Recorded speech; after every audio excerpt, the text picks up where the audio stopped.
If homophobia matters so much to you and not liking the gays, that makes you oppose a country that's trying to democratize and westernize and develop the things that I think that are great about the United States, then I think fundamentally that we just have different values. There he is. We're gonna make it happen, I think. Dylan Burns, are you there? Can you hear me? Yes, I can hear you loud and clear. How you doing, Hank? Doing well. And chat, press 1 if you can hear him. If you can hear Dylan Burns, just to make sure that it is indeed going out. Welcome to the show, man. I'm glad you were able to connect finally. Happy to be back. Sorry, in Ukraine we have these rolling blackouts. Power will be out half the day and then it'll come on, and they try to schedule it and they have a schedule, but sometimes due to either overuse or other problems or a new Russian strike, you lose power, and so I couldn't connect. I'm sorry about that. No worries, man. Hey, it happens. I've stood you up for half an hour on end before too, and I was thinking, oh man, this stuff happens. I understand. So you're in Ukraine again / still working on documentary after documentary, or what's going on? Yeah, well, this morning, to be clear, I just got told by my friend off screen, the closest power generation to us right now got hit. So that's probably the reason why the power is out. I didn't know the specific reason, but that's why he just told me. Okay. But yeah, we're working on documentaries. We have a piece that's going to be releasing probably in the next 72 hours, where we were with Ukrainian forces on a BMP on a fire mission on Russian positions in the Luhansk region. That's a region that only 2% of is still left unoccupied by the Russians. And so we went into the Srebrenitsky forest on a fire mission. There's been a lot of fighting over there, and I wanted to see how the BMPs work, because BMPs get not a lot of coverage. They're these very thinly armored vehicles with a cannon on top that's just meant to transport troops in a mechanized assault. But they've been turned into like the armored spine of both armies, where they're going on indirect fire missions, they're transporting troops, and there's tons of them from old Soviet stockpiles. So I wanted to work with, sorry, there's a dog in the background going crazy. I wanted to document soldiers that don't get documented that often, because it's usually tanks or jets or the flashy weapons that get all the coverage. I also got a documentary coming out on an evacuation worker who got a lot of people out of Mariupol. We went with him to the frontline city of Chasiv Yar as he was trying to convince the people who are staying behind to leave as the Russian army got closer. And I got a documentary on drone warfare coming out in the near future, as well as I went with drone teams all across the country, FPV teams otherwise on the Volchansk axis to film. And I've got a medical documentary coming out about people doing surgery on injured soldiers and, the impact on the psychological health and whatnot. So I'm working on a lot of projects right now, but yeah, I'm filming a lot. Right on, man. That's cool. I respect it a lot. I'm just curious what your shirt says, if it's something pertinent. Oh no, it's I honestly forget what this says. It's I buy shirts off the rack just to have shirts. A lot of times nice. I'll go out for 2 days, I'll pack 3 days clothing, and then it'll end up being 5 days, because we just get so much, because we go to one place, we film, and they're like, hey, we got this other thing going on, do you want to come with us for that? I'm like, oh my gosh, this is a great opportunity. And so a lot of clothes we just buy off the rack. So I just bought this off the rack. Oh, right. It means nothing. Fair enough. Well, tip, cotton is re-wearable, and wool is also re-wearable. It doesn't stink as much as polyester. Yeah. I don't know. In my experience, I can wear most of my clothing more than once. Yeah, for sure. That's cool. You know what? You are, when I think of patriotism, and young patriotic people, although you are a liberal, and I've called you like a communist useful idiot and all this stuff, because I think you're pretty liberal, right? You're liberal? Yeah, I'm a pretty liberal guy. I think of you as patriotic. Like, I don't know.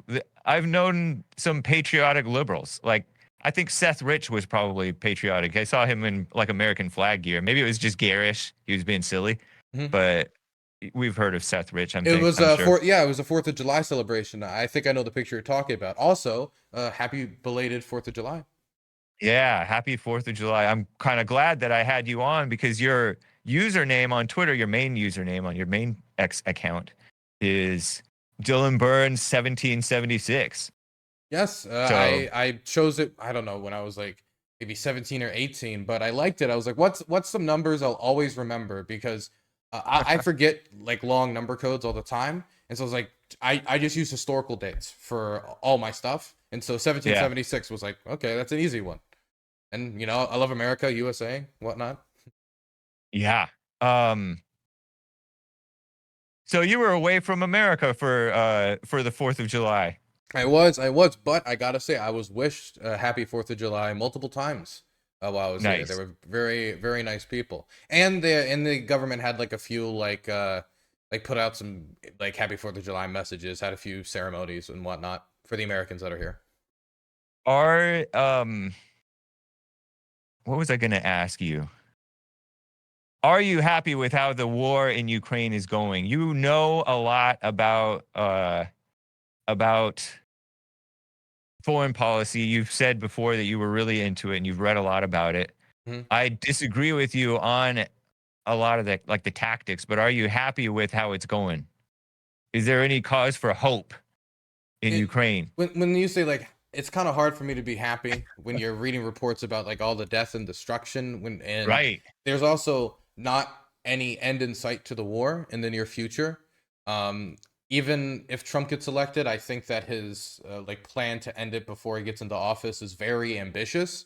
I just Yeah. don't think it's achievable from like the reality I see on the ground. But he's not the only one proposing these plans. There's a lot of liberals and leftists that are proposing plans that I think are, and I'm being just as blunt as possible because I want to be honest with you. I think it's somewhat naive about like both parties and the interests that they have. For example, the Russians a week before that peace conference the Ukrainians held in Switzerland, which was mostly them getting a framework so they can push in the future, like, hey guys, this is our peace plan. Our peace plan is good, and their peace plan respects Ukrainian sovereignty, like energy independence, a bunch of stuff that they want to see at the end of the war. A week before that happened, a week before that rally and get together, Putin released like new demands that included taking the cities of Zaporizhia and Kherson back.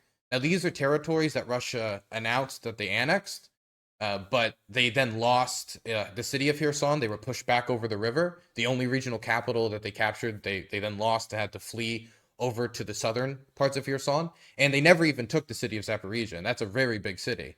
And they're saying that in order for them to consider any ceasefire, so to consider a ceasefire, Ukraine would have to hand over all that land, which would be roughly the size of Taiwan, if you want to calculate all that land. So quite a sizable piece of land on top of what the Russians already currently occupy, like the city of Mariupol, city of Donetsk, most of the Luhansk region, Crimea, of course. And so that demand to the Ukrainians is a non-starter. And even to Donald Trump at the debates, he even said it was ridiculous. He said, I saw their demands, and of course they're not acceptable. And so it seems to be kind of almost a universal recognition on, at least when it comes to the political class of the United States and to the vast majority of Ukrainians, that that's not acceptable. And the Ukrainians want the Russians out of the country, which obviously to the Russians, which would be a massive failure for Vladimir Putin, for both his political survival and the Russian nationalist class who believe that Ukraine belongs to them. They believe that the Ukrainians, that identity is anti-Russian in and of itself and has to be destroyed. They're, of course, not going to accept it. And so when I hear people talking about peace in the next 6 months to a year, I think it's naive and very unlikely. Not that I wouldn't want that, I just think it's unlikely. As for the idea of like, how is the battlefield conditions going? So I'm not hopeful about the war ending anytime soon. That's the first thing I'm not hopeful about. As for how the war's going on a tactical, strategic, like who's winning, quote unquote level, if we wanted to make it simple, I see people throwing out like very broad conclusions. I remember I saw Dave Smith recently say Ukraine is losing on breaking points. I saw some very pro-Ukraine voices recently said Ukraine's winning and the victory is guaranteed. If you look at the statistics, you can see that over time, et cetera, et cetera. I think anybody telling you either of these things right now are lying to you. They're concluding things that they cannot conclude. They're concluding if you're pro-Ukraine and you're saying that Ukraine's going to win right now, what you're saying is that the Western support is guaranteed, that it's going to keep coming.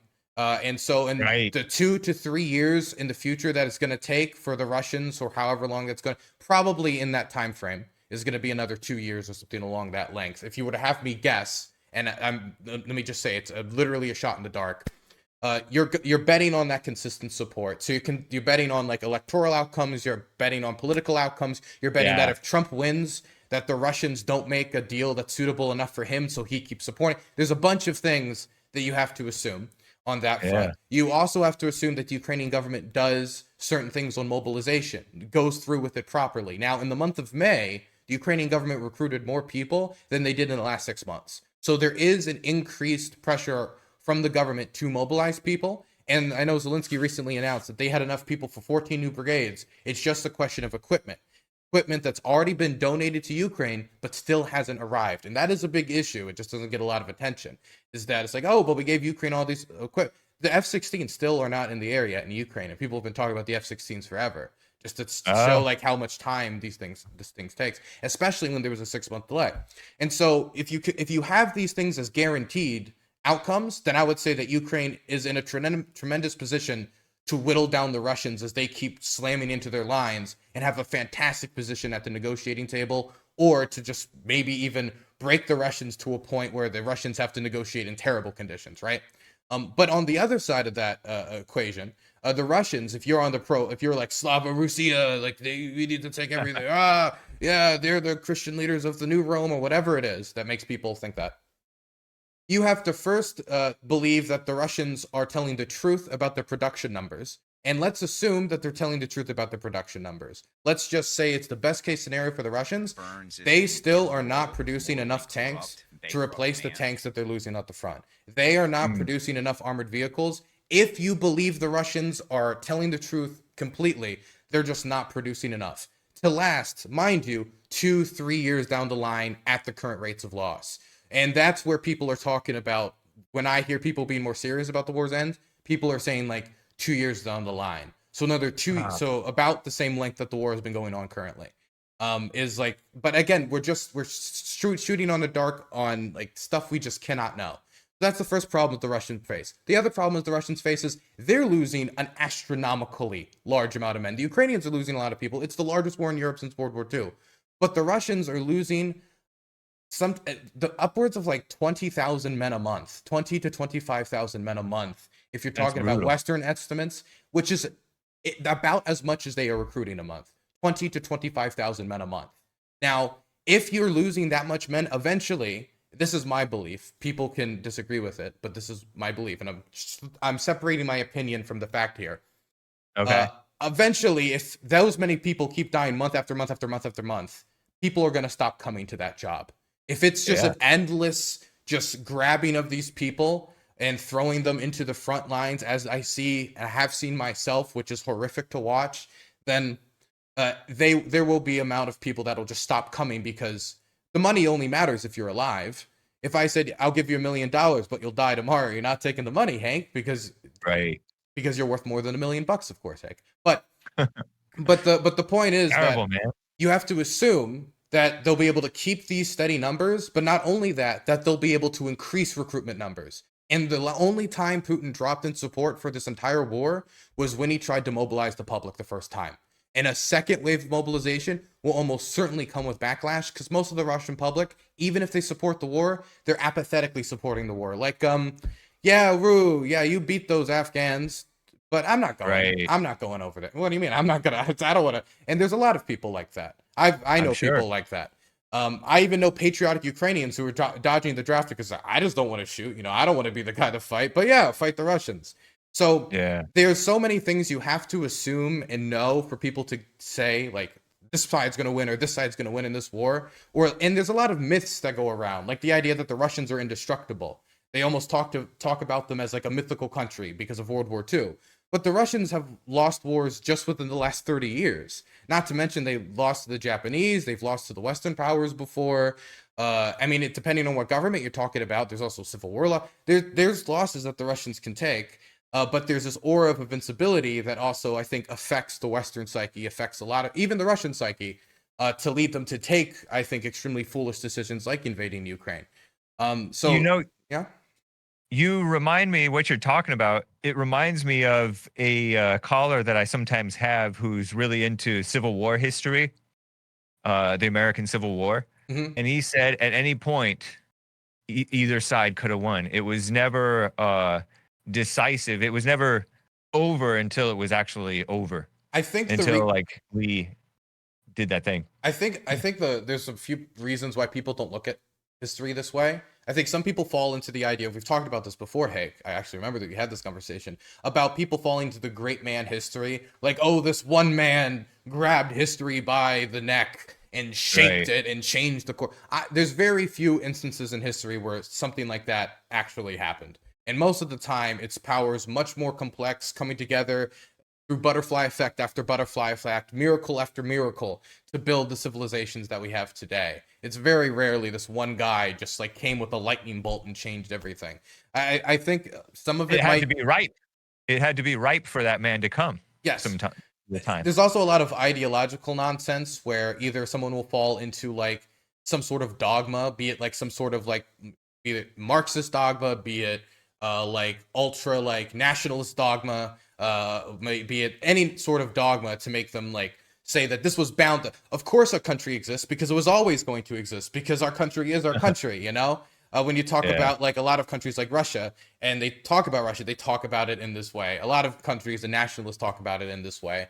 And so a lot of people view history passively, as if you are just a bystander and it's just kind of going by, when really it's this almost ice skating dance, dancing on rope after rope after rope, trying to get achievements that very well at any moment could fail and everything could come down like a Jenga cards, you know? I mean, Jenga cards, like a Jenga tower.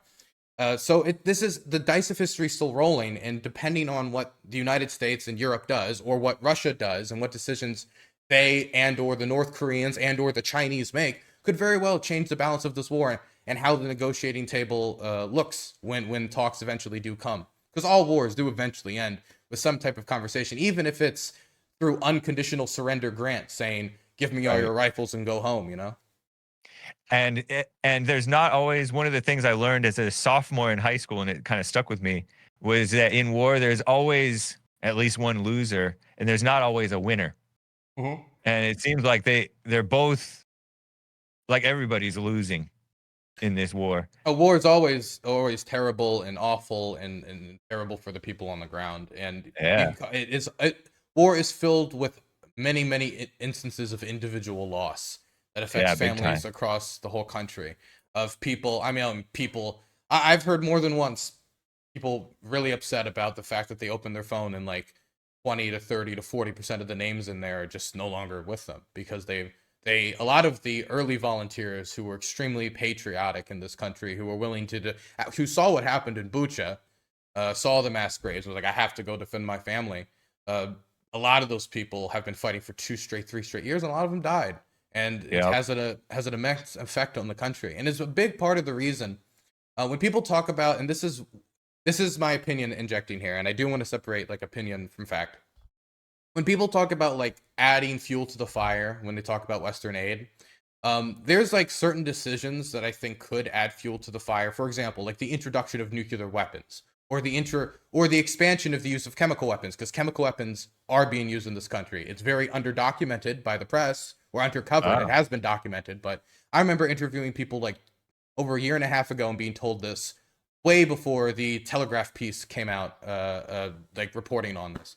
But when people talk about like adding fuel to the fire, body armor, helmets, armored vehicles that actually work and are not like old BMPs, Rochelle vehicles, Bradleys, these do end up protecting the crews better and end up saving lives. And so when I have conversations with people about this loss, this is the perspective they always want to show me as an American, because they think that we have the supplies, in a lot of ways we do, to have an impact on whether their boys come home or not, if we provide the quality tourniquets, or we help them with those armored vehicles. And so I understand people's like point, like if you add more ammunition, then more shells are fired. But also if people are fighting with terrible equipment, then they're just going to die in greater numbers because they didn't have the proper things to fight their struggle. So if they're going to fight the struggle anyway, I personally, my opinion, I'd rather them fight it with quality equipment. I remember, I know the difference between being in a pickup truck on the front line and being in a Canadian Rochelle armored vehicle on the front line, and it is very different.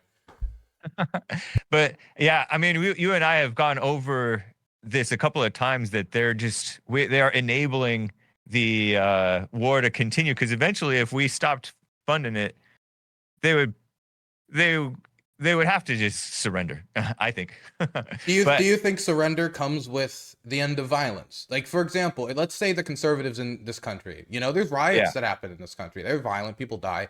Let's say, this is of course ridiculous, but the conservatives said to stop all the violence, we'll just do whatever the left wants. No riots, no mean lefties doing whatever the left wants. We'll just do whatever. Do you think that would end all the violence if you just empowered your political opponents as much as they wanted endlessly? Or do you think there would come a point where certain people who were bad actors, unpatriotic individuals, would say, well, now that I have amassed all this power and there's no one to oppose me, I will abuse it. And now that peace that you desired, you have neither that nor strength to protect yourself. Yeah. I understand your point. I don't know what the answer to that is, because it just depends on the situation. There's different ways to surrender, I don't know. I definitely think that there's a better way to go about it than this rah Ukraine stuff, where it was just completely trendy. And you and I have argued about this trendy point before. Let's also say, like, Ukraine isn't as trendy as it used to be, is it? I know. When you talk about the left, well, technically, when you look at the polling, they're bored. People are bored. People I'll are admit to shallow. people being bored. People are bored. Right. People are shallow. I'll admit to that. The majority of Americans still support aid. The majority of Europeans, I think it's like 75% of Europeans, if you poll the continent, support aid. The countries that stood out were Italy, I think Bulgaria, and Hungary were like the ones that really stood out against Ukraine aid. But the rest of Europe broadly still supports aid to Ukraine. But the topics that dominate the news now are things like Gaza. And that's not to say that it doesn't deserve attention. Of course, their human suffering deserves attention too. But the trendiness, I don't think really matters. I think the merit of continued support is what matters. And right now, support is generally still stable in the United States. Support is stable still in Europe, and it's no longer as trendy as it used to be. And I think that a lot of this is because it's a really convincing argument to the majority of the public, which is Ukraine was invaded after we made an agreement with them that they'd give up their nukes in exchange for our security. We and the Russians would guarantee the security. The Russians broke that side of the agreement. They invaded in 2014. We said, whatever, we'll just play sanctions. Then the Russians invaded again in 2022. And we said, okay, that's too much. You've gone too far. Now we're going to support Ukraine. And it's a simple, I think, convincing argument to many people, especially if you can tie European security with American security, with the Europeans being our main export market, with the Ukrainians getting just subjected to so many like pretty horrific actions early on in the war, affecting the perception many people have of the Russians, which I think showed them to be, at least in the military culture, very barbaric. I think that had an effect in convincing a lot of people. Even if they're bored of it, they can still remember these things when they're asked, "Oh, the Russians invasion." I remember Bucha. People remember things like that. But Bucha's just one Bucha. There's been 100 Buchas. It's just the one that people remember. Part of it is like me personally. I'm unconvinced about it at all because I don't know what the truth is. I don't know what the real story of is in Bucha. I haven't watched any of your documentaries. I'm sorry. I got to watch them. It's okay. I got to do my homework, but also like to me, like I have no effect on it anyway. So I don't even pay attention to it. I just keep on saying, oh, there's that trendy Ukraine propaganda. But anyway, I wanted to get to some calls. Some people want to ask you some questions. I do want to, before I take some calls, I will say about Bucha, I went to the mass grave in Bucha. I talked to many of the people who witnessed the occupation. I've seen the footage. I've seen the photographs. I am 100% positive that the Russians did murder civilians in Bucha. Now, that doesn't mean all of the stories that you've heard are necessarily true. I'm just positive that war crimes did occur in Bucha, that the mass grave is real, and it wasn't like some movie prop set. Now, that doesn't mean that there aren't like rumors that get inflated and like get spread around. Like that happens with all wars. But I mean, the Russians did do that. And Bucha's not even the worst example. The worst example was in Izium, which was actually where we uncovered the largest mass grave in Europe since the Yugoslav genocides, with over 440 bodies in one mass grave in a small settlement of about 20,000 people. So I mean, you're talking about just that mass grave containing like what 5% of the city's population. It's absurd. But yeah, I mean, I'm just to say that those types of things certainly are happening. Not that everything you've heard is necessarily true, but that instance was certainly true. Well, I won't deny that there are evil people and evil things happening in the world that people do. Yeah, so I wouldn't put it past any side to do anything, really. Let's get to some calls. I know you like talking to some callers sometimes. Sure, why not? I love your callers. They're always very polite and kind. Indeed. Michael in Canada is on the line here. Michael in Canada, you are live with Dylan Burns, Dylan Burns 1776, Dylan Burns TV, and Hake. What's up? Hey, my brother from another mother. What's up, homie? Not much. Can you hear him, Dylan? I can hear him fine. Okay. So, first of all, Dylan, it's not ain't, it's eight. Just wanted to say that. And I got a question for you. Come close to your phone. You're coming in a little rough for my taste. Sorry, I'm coming in. Yes, what's the name of the guest? That's even worse, man. Dylan, it's Dylan Burns, Michael in Canada. Come off of speaker. Hold on, man. What's the name of your guest? That's sounding better. Dylan Burns. Yeah. First of all, Dylan, I truly think you doing God's work by going there and report about it. Thank you. And I got a question for you, very simple. Just want to know how it's going in Ukraine right now. How's the economy and all these things? How the people are going? Well, the biggest issues that Ukrainians, I would say the big changes that a lot of people don't know about, I'll stick to that. The blackouts are a big issue that Ukrainians are facing. The Russians blew up some electrical infrastructure, targeted the generation and some of the transition points for them to be able to trade electricity with the rest of Europe. And so that means that the country's going through a rolling, like sometimes like 12 hours a day blackout period. And this is of a certain concern for sure, because we're about to go into the winter period. And in the winter period, it is projected that we're going to still have a lot of blackouts, which is also going to affect things like heat and other issues. And people have tried, had to deal with this somewhat before. And so I'm sure that they have some material like generators that they're going to deal with, but that's something that the Ukrainians are certainly worried about right now. Another thing about the finances of the country, the Ukrainians have a lot of economic pressure on them, with them having to do repairs to electrical infrastructure or anything that's blown up, obviously, with them no longer being able to, completely get their ships through the Black Sea unattacked or without mines trying to blow up their ships. But I will say a big victory that was undercovered in the press is that they were able to destroy the Russian blockade of the Black Sea. Once the Ukrainians and the Turks and the Russians negotiated a grain deal, after a few months, it broke down and the Russians said, we're no longer going to allow the Ukrainians to transport their goods to the Black Sea. So the Ukrainians strapped a bunch of bombs to tiny little ships with little motors in them, and then just drove them into the ships, and did it enough times that they sunk a ton of their navy. They sunk the flagship of the Black Sea Fleet. I think at this point they've sunk 30 to 40% of the Russian Black Sea Fleet, while the Ukrainians don't have a navy. It might be getting close to 50%. 40%, you said? Yes, about roughly 40% was the last I remember. It might be up towards 50 now, because they're actually, the Black Sea Fleet had to pull back into the Azov Sea because they were getting hit so hard. And now the Ukrainians might have found a way in there as well, but we don't know for sure. Point is that the Ukrainian military spent a lot of time investing into USVs, unmanned surface vessels, like these little boat drones that they just keep ramming into the ships. And they're strapped up with tons of explosives. And on top of that, they've been using anti-ship missiles, the few that they can get from the West and whatever they have from their stockpiles.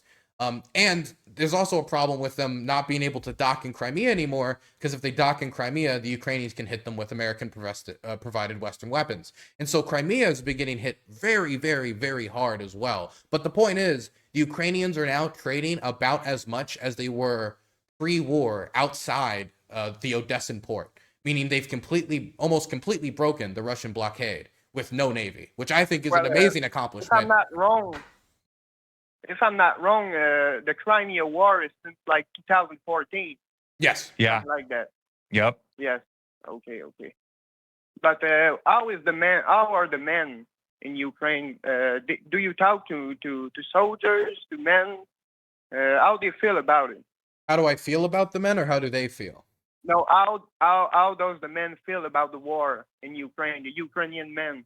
They're tired. You know, after 2.5 years of war, anyone's going to get tired, especially the people who have been fighting not only since 2022, but I know people who have been in service now for 9, 10 years, fighting this war off and on, off and on. I mean, so that's like that's like 10 to 20% of your life, or depending on how long you live, spent on the front line if you survive the war. So obviously, a lot of people are tired, but their general opinion and consensus still is that they don't really have any other choice. They don't have anywhere to retreat to. This is their home. And for a lot of the people that are fighting, they are people who have their homes occupied. In Donetsk, I know somebody, my fixer, Bogdan, his home has been occupied for a very long time, and he still very much wants to see it liberated. I know other people in service, people from Luhansk, which 98% of Luhansk is occupied, who want to see their home liberated, want to go back to their home. And so the general consensus is they still want to resist, but of course, they're extremely tired. But a lot of men that I know that are dodging the draft, the people who are not in service, some of them just don't like, there's always going to be wars. During World War II, there were draft dodgers. During this war, there's draft dodgers. Every war, there's draft dodgers. But a lot of them, when I talk to them, it's, I don't want to be chewed up. We don't have enough of the good equipment. We don't have enough of the stuff we need from overseas. And so if I go into service, I don't want to get chewed up, which is another reason why the Ukrainian government and even the draft dodgers that I talk to said, like, yeah, I want Western aid, because if I do get drafted, I want to be in a good vehicle. I don't want to be in, you know, like a sedan charging at Russian lines or something. Yeah, that's true. Yeah. Thank you, Michael, in Canada. It's good to hear from you, man. Nice questions. I just wanted to say that the war is hell, and I wish everything could end right now, because when I see videos on X of soldiers getting killed by drones and all these things, it truly break my heart, because they got families and these people are gone. Yeah. It's truly tragic, and I wish it could all end today. Nice, man. God bless you, and have a nice day, guys. Thank you, Michael. God bless you. Take care. In Bye. Canada. Mark in Los Angeles is on the line. Mark, thank you for holding. You're live with Dylan Burns. Yes, sir. Thanks for taking my call. Hey. Yeah, before I ask my question, I just want to let him know I don't support the Ukraine. I support Russia. And I wanted to, my question is, does Dylan think if Trump is reelected, he'll solve the war in the Ukraine? No. At all? He won't do a better job than Biden at this? No. I don't think, the problem for me is I think the Western leaders have generally failed at this war again and again and again at trying to deal with it. A lot of it is kind of like sitting on the fence, meaning they've had very indecisive policies. For example, Obama wanted to send Ukraine aid after Russia invaded in 2014, but they didn't want to send them lethal aid. And so what they ended up doing is they sent them radars so they could see the Russians bombing them on the screen, but then not shoot back at them, which is not, I mean, I guess that does help, but it's not what the Ukrainians needed necessary to defend themselves or to make the Russians think that they could defend themselves, which should be the first use of any weapon, is deterrence before any. That's why people talk about peace through strength, is because if you're strong, nobody wants to mess with you. The Second Amendment. Absolutely. It's part of the reasons why the Ukrainians want to join NATO. It's why they want a strong military, and it's why the government has been critiqued endlessly, Zelensky included, when we're talking about the Ukrainian government, for not building up their armed forces enough. But I think Western leaders didn't deal with it quite well. I don't think Obama did. I don't think Biden did up until 2022. And even then, there's still failures that I've talked about before, and I don't think Trump did. None of them, I think, made a genuine, strong effort to try to end the war or to respect previous agreements that the United States has made with Ukraine and Russia, or tried to bring Russia within the lines of the agreements we made, like the Budapest Memorandum. Why do you support Russia, Mark, in Los Angeles? Well, for a couple of reasons. One, Putin does not allow for homosexuality and the LGBT sickness in his country. Unless it's in the army. And number two, he's for getting rid of illegal immigrants in Russia, which is something we won't do here. But you have to remember, in regards to Trump, when he was president, Putin never invaded the Ukraine. So when you say you don't think Trump will stop the war, I would beg to differ. I think that if Trump got along with Putin, he would convince him to stop the war in the Ukraine. I don't like Zelensky. I think he's a leftist, a phony. I think he's just out for the money. And all the money that we gave to the Ukraine could have rebuilt this country. We could have built a wall at our border instead of your country's border. We could have made America great again if we hadn't spent all that money on the Ukraine. Interesting, man. Well, let me just say, under that logic, technically, if Russia was to invade the United States, that would be a good thing. Because in the United States, homosexuality is allowed. In the United States, we're certainly not as conservative as the Russian government. And, I mean, that would come with all the consequences. Freedom of expression, that's dead. The First Amendment would be a stupid idea in the Russia that you're respecting. The Second Amendment, fucking terrible idea. You think the peasants deserve to have rifles against Mother Russia? You think that all of them have a constitutionally mandated right, including the opposition of the government? Terrible. That's a terrible idea. You think you actually deserve a vote? Hey, in the United States, we had a presidential debate between two extremely old men. One who lied every minute and 20 seconds, the other who fumbled on his words every second of every minute. But hey, at least we had a presidential debate. You want to know why there was no presidential debate in Russia? Because the opposition was shot, thrown off a window, or from the roofs. So if homophobia matters so much to you and not liking the gays, that makes you oppose a country that's trying to democratize and westernize and develop the things that I think that are great about the United States, then I think fundamentally that we just have different values. I stand on Americanism and you can stand on Putinism. That's fine, but we just have totally different values on that front. As for Donald Trump ending the war, well, let me just say quickly on that. The war went on during the Trump presidency. He didn't really pursue ending it whatsoever. He didn't change the status quo whatsoever. It just kept the same silent, ongoing bloodshed. And so if he wasn't able to find a deal during those 4 years, I don't know how he was going to find a deal in a much worse situation with the war ongoing as it is. Even if I conceded... There was no war under Trump. There was a war under Trump. There was still a war. Yes, he did. He did. They bombed New York and Ukraine multiple times during the Trump presidency. That happened. It's well documented. Did you know that the Russians would bomb New York every 9/11? As a joke? No, they haven't. No, they did. They did. New York, Ukraine. They would bomb them in the Donbass region as a joke on 9/11. Yeah. That's kind of funny, honestly. Shout out to New York. Yeah, anybody in the audience can check. Putin did not invade the Ukraine till Biden was president. He was still in invasion. This doesn't. He did it in during Obama. Yeah, he invaded during Obama, but during 4 years there was still bombings, there were still deaths, there was still explosions. The war was largely frozen, but the war and occupation continued. I mean, like, nobody's going to give. Under Biden, do you think it continues under Biden? Let me jump. It froze under Trump. Let me jump in and ask. All of the Russia election interference subversion propaganda, did that sabotage Trump's relationship with Putin, where he had to play tougher than he might have? He had to play, he wasn't able to have a good relationship with Putin. I don't think the problem is having a good relationship with Putin. I think that's why Obama failed as well. I think Trump had the same failure of the Obama administration, the same failure of the early Biden administration, is they were treating the Russians as if they were childlike, as if they didn't know what was really good for them, and we were just going to eventually like guide them towards Westernism and democracy, and that we all have the same interests at the end of the day, and this isn't really about them believing that Ukraine doesn't exist or that they have a right to Ukraine. This is just the shivers of somebody developing post-Soviet, and none of it was true.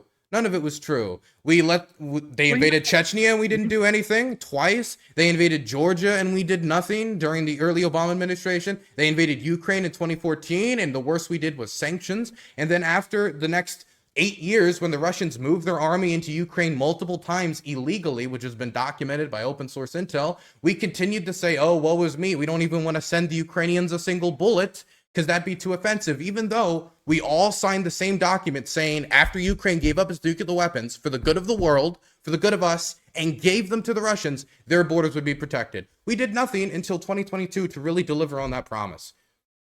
And Trump also didn't deliver on that promise. Trump what?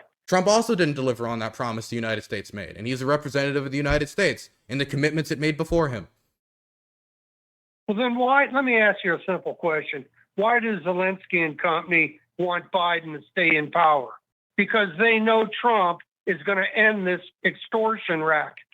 What do you mean extortion racket? It's known for money laundering. That's their big deal. What do you mean they're known for money laundering? Okay, that's another thing. Let's talk about the money thing you said. It is not true that you could take all the money we gave to Ukraine and use it to build a wall on our southern border and fix all the problems in the United States. Most of what we've given to Ukraine is not money.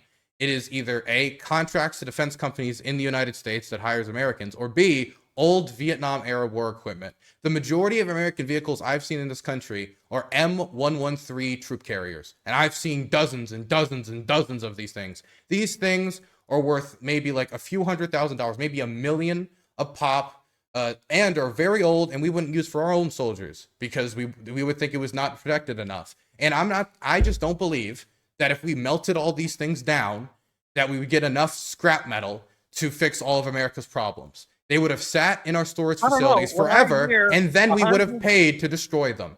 And then our taxpayer dollars would have not seen them shipped overseas to defend an ally we made commitments to. It would instead be paid to destroy valuable equipment that's needed on the front line of a major war, the largest one in Europe since World War II. I can tell you this. There was, I believe, and Hank, you might be able to know, how many, was it $100 billion that we've given to the corrupt Ukrainian government since this clown Biden has been president? Okay, it says $100 billion. It doesn't say $100 billion worth of equipment. That's what it is. That's what it is. That is what it is, though. You just read the headline. You just read the headline. You just read the headline. Well, there's a bunch of reasons. I think for one, when the United States makes a commitment, we should stand by our word and we shouldn't act like snakes or weasels or backstabbers. And that if we were to abandon the Ukrainians at this point, we would look like, to the entire world, whether you like it or not, like snakes and weasels who backstabbers, who sold the Ukrainians a false bill of goods to give up their nuclear weapons and then let them get destroyed by the largest country in the world who signed the agreement with us. And we told them that they would respect it after we made them give those weapons to the Russians, which the Russians are using to bomb them right now. So I think that's one reason, our international reputation. Okay. But wait, I have other reasons, but we can stay there. You don't buy that? You don't think we'd look like weasels? No, not necessarily. There's ways to deal with it. Go ahead, Mark. I could care less what the rest of the world thinks of us. Their people are dying to get here. So I don't care what they say about us. Swedes are not dying to get here. Finns are not dying to get here. Money to the Ukraine to beat Russia, so be it. And if Trump gets in, he's going to stop this thing. Putin respects Trump. He respects Trump. I don't think he respects Trump. I don't think he respects Trump. Really, man. Biden borrowed millions from the Ukraine, him and his son, and now he's in debt. Now he's not in debt to Ukraine. I have no clue where you're getting this from. But answer this: Ukraine is known to be quite corrupt. It's almost as corrupt as Russia, or maybe more. Not more. Right? It's not more. I mean, it depends. The corruption. If you check corruption indexes, it's been improving year over year. And part of the reason I think it should join the EU. But this is the problem. By the way, if we're talking about Ukraine so corrupt, so and we're also saying Russia's corrupt here. I just want to say to our friend, to be clear, you support corrupt, anti-democratic, free speech hating, Second Amendment hating Russia. Okay, just to be clear, that's what we're doing. Okay. No, you're talking about the Ukraine. You meant to say Ukraine. Go ahead. That made no fucking sense whatsoever. No cuss on the. I'm sorry, but I'm sorry. I made no sense to me. He's a zoomer. That made zero sense to me whatsoever. He wants the Ukraine to be liberal, and with the LGBT nonsense, is that why everything else of our bad side, he wants the worst of America. I'm anti-mass grave. That's my first position. I'm anti-mass grave. Thank you. All right. Thank you, Mark. Can we for the corruption thing? The corruption thing. Russia is more corrupt than Ukraine on any corruption index that you measure it on. And part of the reason I want Ukraine to integrate with the EU is because the EU has pretty stringent corruption standards. So do a lot of the organizations that Ukraine wants to join and integrate itself with the West. In fact, NATO just said that they want Ukraine to improve on its corruption issues if they want them to join the organization. And Ukraine has been making, not fast as it should be, moves in the direction to try to deal with this issue, whether it be the purges of the recruitment heads when that scandal came out about people being paid off. But there's still scandals like the hostile military administration. But the idea that the tanks or the weapons that we're sending over there are getting like sold off. I know Vivek Ramaswamy said something like that. I know a lot of other people have said stuff like that. There has been no documented evidence of that happening. And again, if the issue is you don't want to see money sent over, the main thing they're asking from the United States is weapons. It's the Europeans that are providing the vast majority of the financing. Painful. Thank you, Dylan. Thank you, Mark, man. I got to end. Thank you. Thank you, sir. I have some super chats to read in addressing. Can I ask you, Dylan. Hank, can I ask you a question? Yeah, yeah. Does that not like anti-Americanism scare you at all? Like when somebody's No. Mark is very pro-American. It doesn't sound like it to me. American. But what old school American isn't, you don't get to have elections. Old school Americans isn't like freedom of speech is a lie and you don't get to have that. Nobody can criticize the government or you go to prison. Free speech, that like old American, like in Russia, calling this a war. Bad things about Russia that probably are the true. things that he was defending about Russia was just like they're homophobic. And like that's the thing. Okay, they don't like the gays. To be clear, if you say in Russia being gay is okay, you can go to prison. If you are in Russia and you present anything as like being homosexual as a positive in any manner, that can go with prison time. And that is included people. Why would that go away anytime soon in Russia? Because worldwide, the culture is swaying. Russia's going in the opposite direction. They're raiding gay clubs. They're shutting down all LGBT rights organizations. But listen to me. And that's the last gasps of trying to preserve Christian morality. Those are like the boomers or the people who came before the boomers were more an edifice, a face of morality, and then the boomers let it all hang out. So the generation behind them is going to let it all hang out. It's the Russian government that are passing these laws. I mean, the government's going to get replaced. Replaced by the government's going to die. When the Putin regime collapses, maybe then there'll be an environment for change. But it's also very cultural in Russia. They very much don't like homosexuality. But the criminalization of any action. Is that really so good that you can lock up somebody for just being a little too gay and saying that it's okay? That's more valuable, and that means you'll support them in invading a neighboring country over that country trying to democratize, get rid of corruption. Like if the Russians win in Ukraine, they're not going to replace them with like anti-corruptive. They're going to install some of the most corrupt people in the world. In fact, you can see in occupied territory, like Denis Pusilin, they're like literal con men that are getting established. Some, like the head of the Crimean occupation, his private military company actually bombed us on an aid mission. He's literally tied up with the mafia. Like he's been involved in like assassinations of like, it's like very open. And so when somebody comes in here, it's like, well, I know that they don't like the gays and I don't like the gays. Therefore I support them in a war. That makes no sense to me. If you don't like the gays, guess what? The main insult on both sides of this war is the F slur. They call each other the F slur all the time. They both sides of this war are largely homophobic. Ukrainians are less homophobic than the Russians. They have progressed to be like, hey, I don't think you should be arrested for being a homosexual, but I don't think that is so valuable that you should back an army that's filled mass graves and is trying to stomp out another nationality. I think that makes no sense. I think that's anti-American. Americanism isn't I support occupation because the gays are so bad. That makes no sense. Well, there's a lot of propaganda that has been happening for maybe 10 or 15 years about how Putin is openly Christian, or at least openly but he kills Christians. He murders Christians. His militias have murdered evangelicals and Baptists specifically. No, I know, but let me just finish this point. Okay, just throwing out there, like propaganda. When people say he's pro-Christian, he's pro-Russian Orthodox Church. The church they've embedded with spies and is a branch of the Russian government. They're pro-empowering the Russian government. They're not pro-Christian. If they were, they wouldn't be murdering Christians. But us normal boomers, like Mark and I, don't know anything about the specifics of what's going on in Russia and how badly people are being treated. We just know that in America, they're pushing the gay thing down everybody's throats, and they're pushing illegal aliens down our throats. And then we see this propaganda, these memes about how Putin is not going along with the gay thing and not allowing the illegal aliens so much. And so it's like, oh man, wish we had a leader like Putin. That's all he means. So it's not that he's for all that stuff that necessarily. But he said he supports the Russians. He said he supports the Russians against the Ukrainians. That makes no sense to me. It'd be one thing for you to be like, I don't like homosexuality. That's one thing. But to project your domestic political concerns onto another country as they're engaged in the largest war in Europe since World War II, based purely on the fact that they looked really cool in all the based memes you see on the internet, is like the worst the internet has to offer.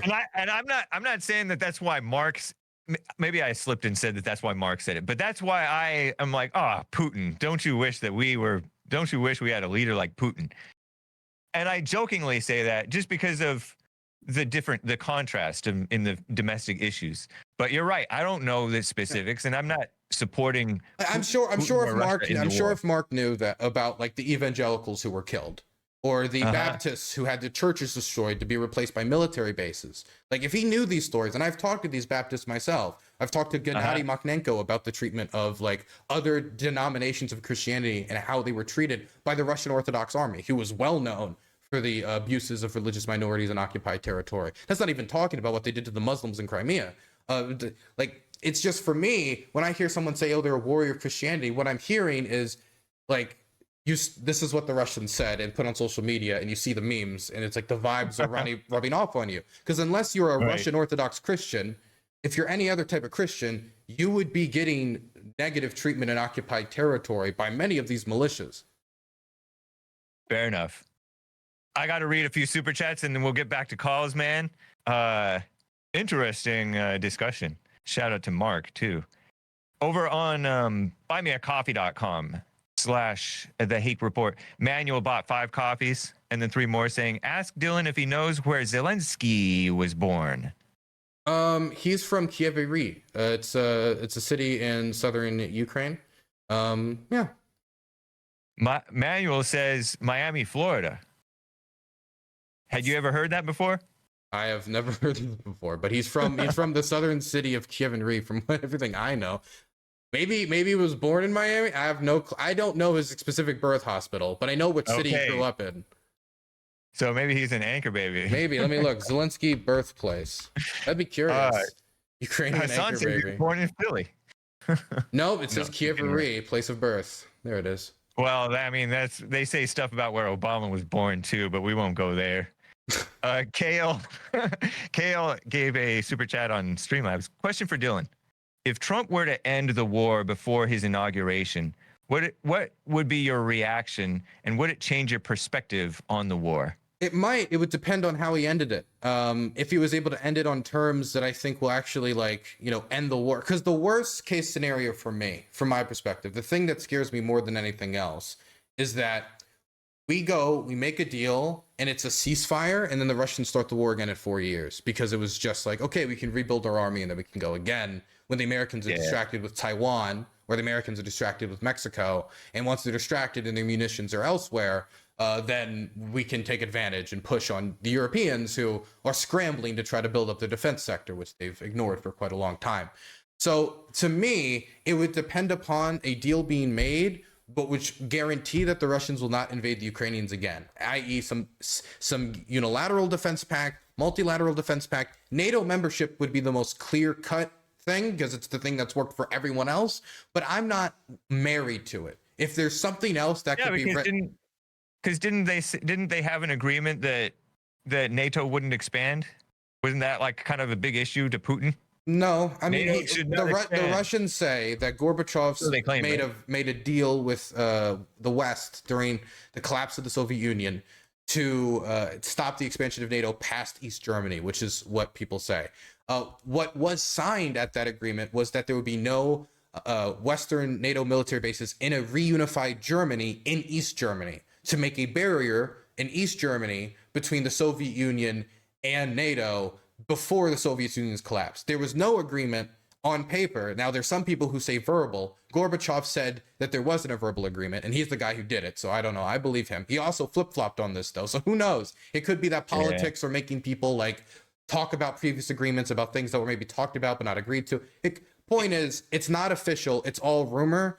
The only thing that we know for sure is that it was East Germany, no bases there. If you were Putin, would you want NATO? I mean, Ukraine in NATO? Probably not. No. In 2002, he said it wasn't a problem if Ukraine joined NATO. Yeah. But also his relationship with NATO. Was that when he was thinking that he might join? Sometime around that. It might have been a little bit after that. The problem is that the relationship between NATO and Russia changed rapidly, and Russia's, and I think a lot of it, and I'm just being blunt here, is that the Russians gained more power so they could be more verbally like, okay, we're going to start reasserting control here, because 6 years after they said Ukraine could join NATO, they invaded Georgia, right? So that's not a lot of time between when he was saying this and he was invading Georgia and complaining about NATO expansion. But I do think he wouldn't like it. But I would also ask, how else could we guarantee the Russians don't invade again? Because honestly, like, Finland joined NATO, and that was something that should be terrifying to the Russians, because that doubled NATO's border with Russia. But all they've done since then is move troops. Finland is harmless. Finland doesn't want to hurt anybody. They had a vicious war. The Finnish Soviet war was horribly vicious, and the Russians lost so many guys trying to invade Finland. So many. Oh, so I'm wrong. And then there was the continuation war after that. Now, right? Right now, the Russians are, and this is crazy because the guy was just talking about how great Russia is on illegal migrants. They're taking illegal migrants and throwing them at the Poles and the Finns. And what I mean by that is that they're taking illegal migrants, they're giving them bikes, and then they're saying, go to Finland, go to Poland, they'll deal with you. The Belarusians are doing this too. And this has led to the death of some Polish soldiers who were stabbed to death by these people. Wow. And this is a really divisive issue right now. And then, of course, there's a fact, like, a lot of these people go all the way to Russia because they were told they could get help. And then they're there and they're like, never mind, go that way. And then they go that way. And there's these people trying to get a better life. And it's a really tragic situation all around. You mentioned that it sounded like you were saying Russia played weak with NATO, played nice, like they wanted to join them, and played like they were getting along until they got power. And so it's not just that, but I do think that obviously as they got more, I think it's part of it that when they were less powerful, they were less assertive. Yes. So make sure that I want a promise from you today that when you guys take power in America and you put all of us in the gulags, that you make my gulag nice and not too nasty. You will get 2 bowls of gruel. Everybody will get only 1 bowl of gruel. You will get 2 bowls of gruel and a half moldy piece of bread. Including Mark from Los Angeles. Let him. I will allow, no, not Mark, not Mark, but I will allow you to choose between the snake pit and the scorpion pit. I call my live chat the snake pit. No. But you get to choose between your gulag torture. Okay. All right. Another super chat from Lin Yen Chin, who says Dylan burns his IQ. It's a pun there. Dylan burns his IQ away, informing the ivory towers of vanity that make up his persona as a mere mouth breather, incapable of sensing misuse of syntax. Fix your alignment of spine and learn how to breathe. Focus. Are you a nose breather or a mouth breather, Dylan Burns? I like to think that I breathe out of my nose. Okay. All right. Well, fix your spinal alignment and don't get lost in vanity in your ivory towers. I'm sorry. It's too. I am lost in the ivory tower. Lin Yen Chin is actually kind of deep. I didn't fully comprehend it, but it is. He has fair points. He's a great guy. Shout out to Lin Yen Chin. I didn't understand it really either, but I'm sure they're right.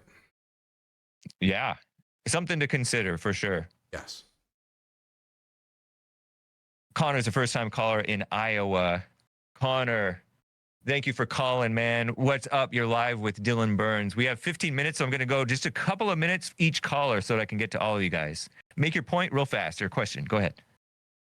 Perfect. Yeah. So for Dylan, why do you think that Ukraine isn't really covered in the West? Certainly not as much as Israel-Palestine is. And where in the world do you think Ukraine is covered a lot in the media? I'm assuming in Eastern Europe. I just wanted to get your thoughts on a quick reason why. And yeah, thank you. I think it's a few things. I think one of it is that Israel-Palestine is more recent news, obviously. This is the most basic answer, is that this more recent news Therefore, it's not as fresh in many people's mind. And it's also one of the more like divisive issues already internationally known.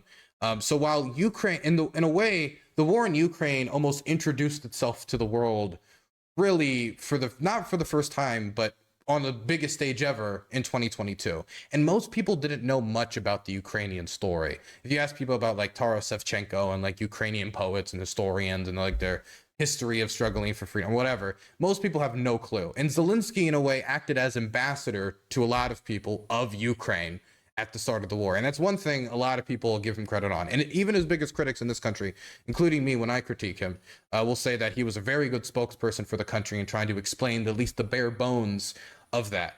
But Israel, everybody knows about Israel-Palestine. It's the most known divisive issue in the world. It's got like 70 to 80 years of history that's pretty well documented and known about.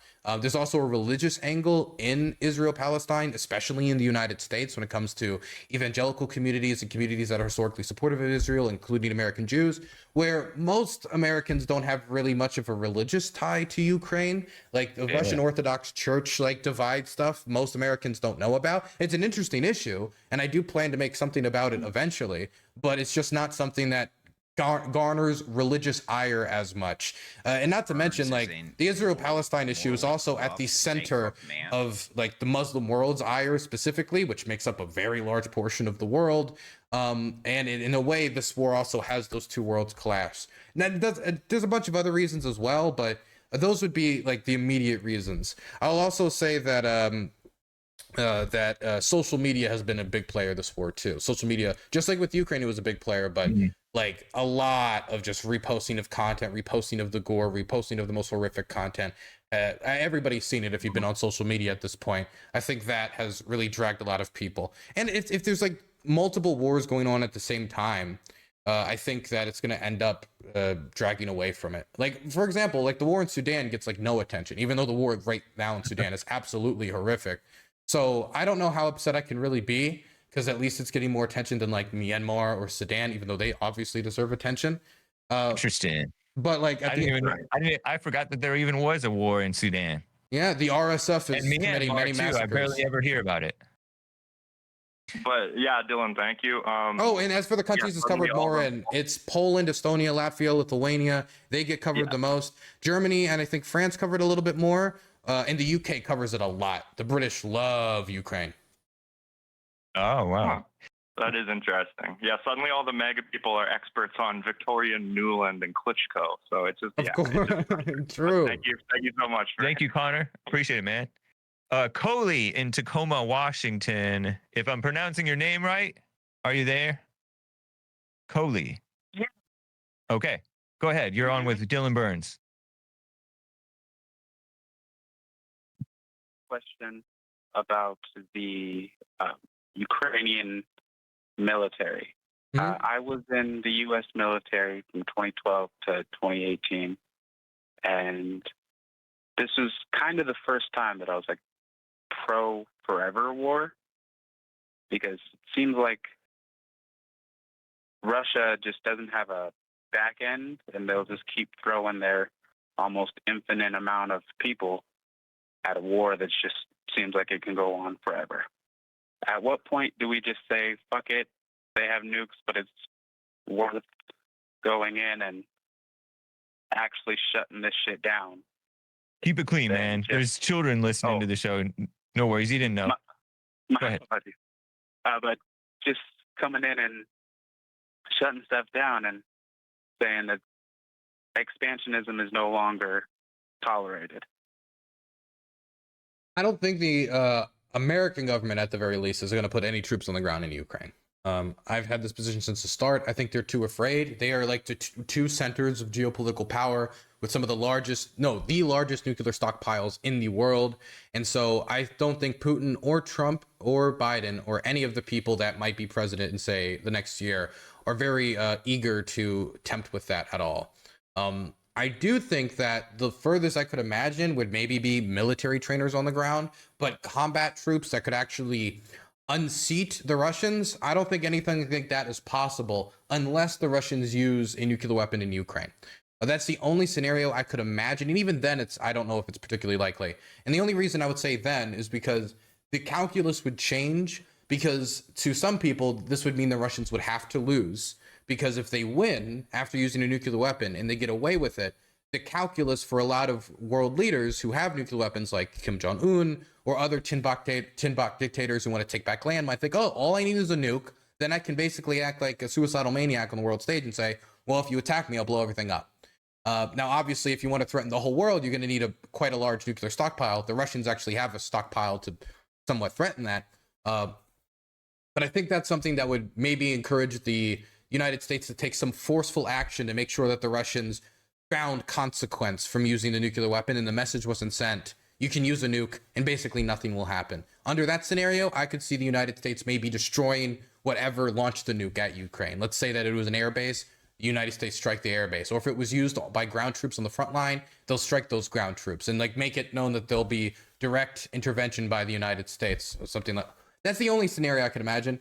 Outside of that very narrow, very unlikely scenario, I think the only powers that are likely to deploy troops would have to be Eastern European ones or ones within Europe that have already talked about it, like Estonia, Latvia, Lithuania, or the French maybe, because Macron has talked about it at length. Interesting, man. Go ahead. I had one more question. Real quick, real fast. Yeah, go ahead. If Ukraine is allowed to take, if Russia is allowed to take Ukraine, and that's a win for them, isn't that also promotion of saying, okay, anywhere that's not NATO is up for grabs, and what's stopping them from retaking Russia if they win, other than we say we'll fight them?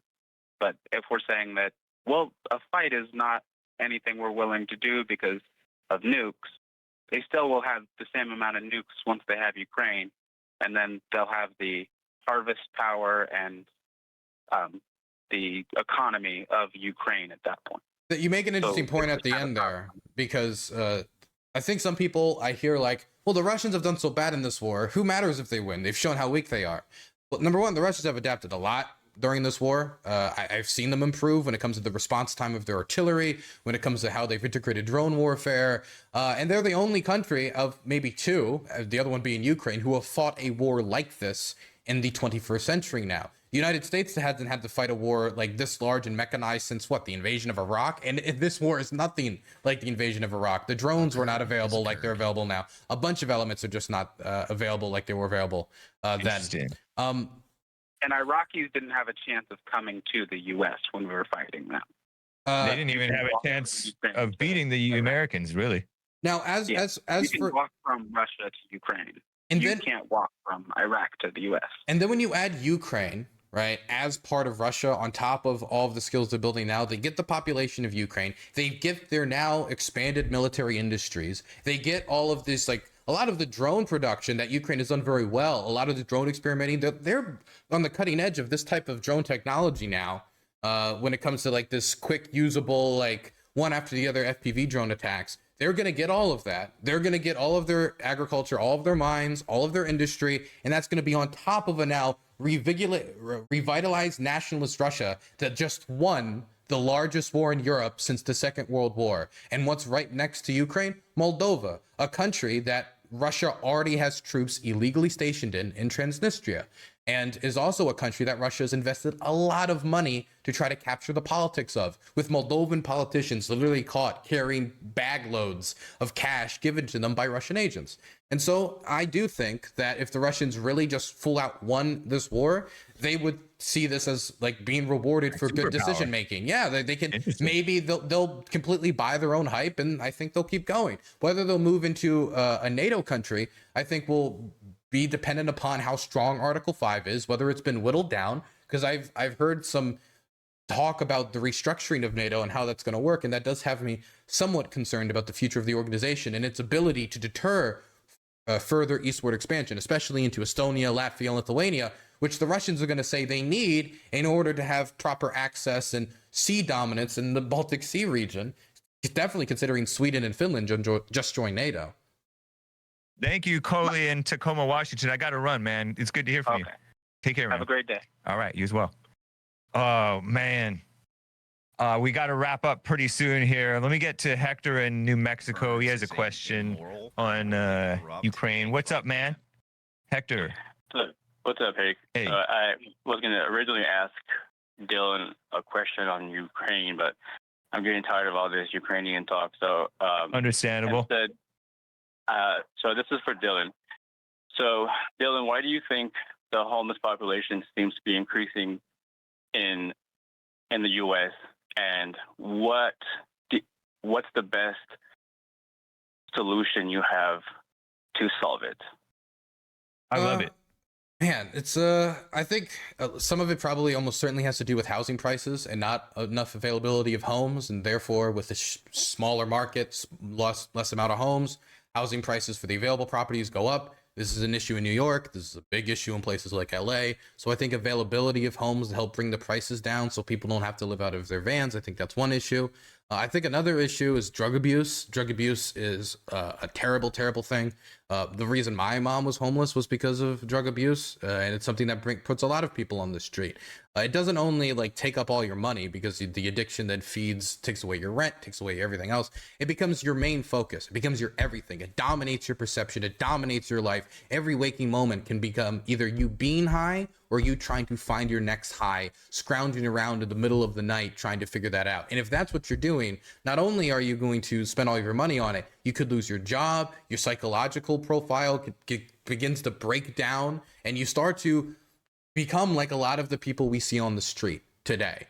And you start to see them slowly decay mentally. And it's very sad. It's not only that, there's also just a lot of people who, maybe their parents die and then they don't have anyone to take care of them, and they're mentally already messed up, and therefore they end up homeless, and they could have certain like tendencies that mean it's harder for them to get into traditional mental health care facilities or elsewhere, or they could just not have the resources. I think it's a bunch of things that put people on the street. Some of it is just, of course, and this is always true, people just down on hard times, losing a job that they held forever because the company went under or else otherwise. But a lot of those people, and this is hard to say, are transitionally homeless. I was transitionally homeless for a very short period of time after like a family dispute, but I got a job after like 10, 15 days, was able to find a new place to live.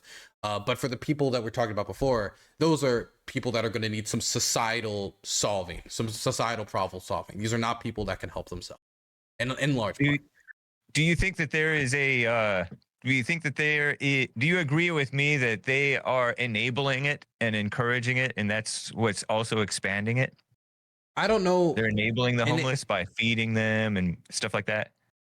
No, I don't think that they're enabling the homeless to be homeless by feeding them, especially if we're talking about people who have like psychologically broken down. Because once your mind is everything but drugs, like it's impossible to explain this to somebody who hasn't been high or hasn't seen somebody in this state before. They will lie to the most beloved family member if it means it can get them back to that nirvana, or if it can get the shakes to go away. And when that's your main focus, you don't think about food, you don't think about housing. A lot of times like this, it can dominate everything, all of your perception. When it gets really, really bad, these people, if they're not given food, or if they're not able to beg for food, they will simply starve to death, and maybe not even be able to tell they're starving to death, which that's how you get like these skeleton drug addicts. So no, I think in some instances they're even enabling drug taking though, right? Even in the back times of the most like 1,000 years ago, when you're talking about like Christian settlements in Europe, when everyone was like monks and they had the shaved head, you get the idea, church bells and wooden communities. Even then, the church had funds, if it was a good church in the community, to help people who were in this state, at least to some capacity. I just also believe that we've evolved past that it's not just literally giving them 2 pence to eat, or just like a little like dirt plot to help. So I don't think that it's just enabling them. That I think that it's necessary for these people to survive or have some sort of dignity in life. They're giving them both food and drugs. Would you support sorry, Hector, I'm stepping all over your call. Would you support? No, go ahead. Would you support mandatory volunteer labor? I don't know what that means. Mandatory slavery? No, I would not. You know, if we put the homeless in slavery on some level until they work their way to their functioning. I'm not a big. I don't know if that would. Do you want a crack addict working for you during withdrawal? No, you don't want a crack addict working for you during withdrawal symptoms. At least you have to kind of force them to. Well, that's why you have to be like a. For example, like giving them drugs. Slave driver. It's not like giving them drugs. I don't think you should be giving people who are not addicted to heroin. I don't think you should be giving anybody these types of things. But if, and this is an exception that I do need to give, if somebody's going through withdrawals, the withdrawals can literally kill you. If you've been deep in heroin, deep in these drugs, and you just go completely cold turkey, it can quite literally kill you. And so in order to get them off of heroin, you're going to have to give them at least small doses of something to keep them alive, you know? Last word, Hector. I apologize. I was wrong. No, it's cool. Go ahead. It's cool. So one last thing. So it's fair to say that there is an opiate crisis in America. So with that being said, I do believe that a lot of people here are enabling the homeless and their drug abuse. I believe that they are enabling it, and they're making it too comfortable for these people, and they're causing a lot of businesses to suffer along the way. And so if we were to make them uncomfortable, do you think that would solve, you think that would cause them to want to better themselves and making them a little bit more comfortable to be camping out in parking lots or and smoking fentanyl when people are in the drive-through and they're like 10 feet away from these people and you can smell what do you think that would help? The problem I have with just like the solution being like just make their life shittier and eventually they'll better themselves is that for some people, I really do apologize. It just comes out. It's like raised like a sailor, I guess. Oh gosh. The first problem is probably they just move. A lot of times, if they get really bad treatment, either if they're beaten by like bum bashers or if the government like just brings in like the bulldozers and pushes them out, they'll just move on to another city. And so unless you had some like sort of federal policy to make them everywhere they go, it'd just be absolutely terrible for them to live. And then what would happen? There would be a certain amount of people that just go live in the woods forever, I guess. And that's where they're gonna like come out every once in a while into the urban communities. I think that a better solution than having them all camp out in front of businesses, especially if they're in a deteriorated mental state and high on drugs, would be getting facilities where these people could go. And if they repeatedly show themselves to be a danger to the public, obviously, then it could be less than voluntary for them to go to facilities, get treatment, receive some sort of help. I'm not saying round up everybody. I'm saying for specifically those who are like have nights, they're high on like the people who are completely like almost too far gone. But I really don't think that just making their lives shittier, I just can't, making their lives worse is going to solve the problem. I really don't. I'm so glad you brought this topic, Hector, in Albuquerque, New Mexico. I got to run, man. Have a great weekend. Thank you too. Yeah. Dylan Burns, I have to wrap up. William in California, I cannot get to you. He wanted to ask or talk about how Biden got in office. And the rest of the callers and super chatters, I'll have to get to you tomorrow. Dylan Burns, I forgot to tell you Happy White History Month. It's White History Month as well. My goodness. Fantastic. So you're going to be doing an episode on Ukrainian white history, yes? This was part of it. Yeah. Hey, I guess it's this was a shame, the episode. but a lot of white Jews, a lot of white Ukrainians, a lot of white Russians, a lot of white / Arab. Arab is white, right? Palestinians are becoming history, and it's terrible. And in Myanmar and in Sudan. Yeah, all the white people, all the white Sudanese. Tell the people how to get to you, man. I appreciate you coming on.